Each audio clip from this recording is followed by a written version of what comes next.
From London to New York, from Tokyo to Singapore, from Beijing to Paris, all economic activities have been weakened by the sudden outbreak of COVID-19.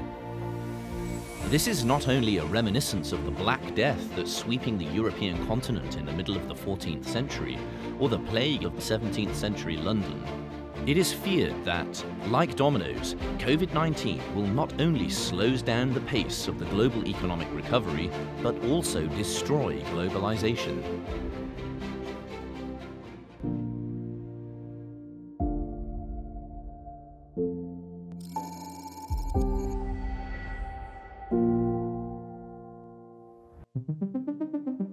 Cosco Shipping is the important carrier to get through the lifeblood of the economic globalization. Cosco Shipping ranks first in the world in terms of comprehensive capacity. How does such an industry giant, which is closely related to the global economic trends, perform in the globe when the COVID-19 is spreading?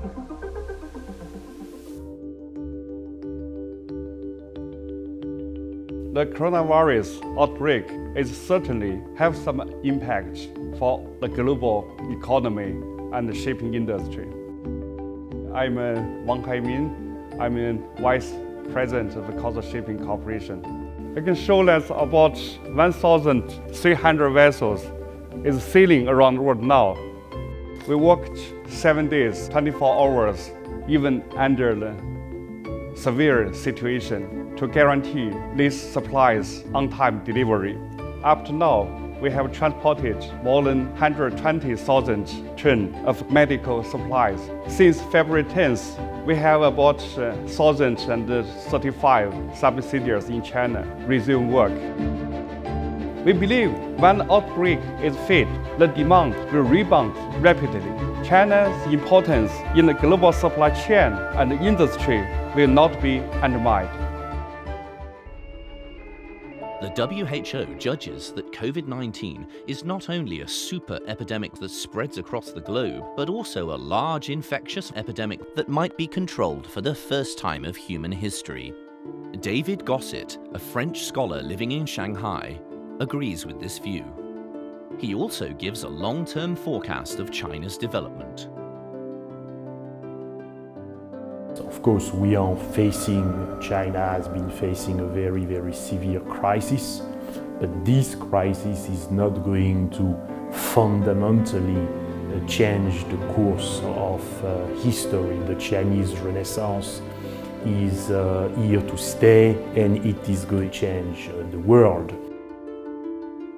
My name is David Gosset. I have established the Europe-China Forum in 2002 in order to deepen the links between Europe and China. We have not only seen a resilient China because this coronavirus was a shock.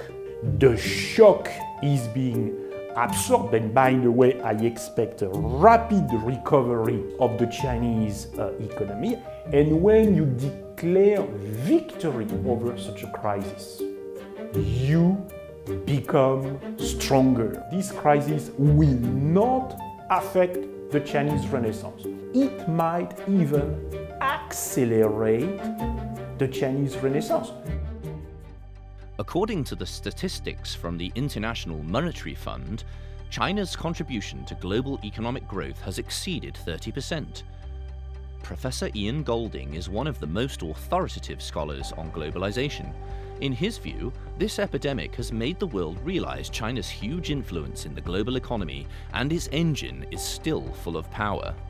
Very different to SARS in 2003, when China was only 3% of the world economy. Today, it's more like 18% of the world economy. I'm Ian Goldin. I'm the Professor of Globalization and Development at the Oxford Marshall School in Oxford. These risks, like we saw in the financial crisis, the super spreading or the financial crisis, cyber attacks and viruses, and we see the super spreading of pandemics. This is a necessary underbelly of globalization, what I call in my book the butterfly defect of globalization. Globalization has been a force for immense progress in the world, including in China. It is the reason why China has grown so quickly over the last 30, 40 years, because it has opened up to the world and become part of the global economic system. What we're seeing now with the coronavirus is a shock to China and to the world. It will slow growth, but this will be a temporary phenomenon. I think we will see recovery, and in fact there might be even some higher level of growth as we catch up with what has not been done during the period where there's been quarantine and disruption to supply chains.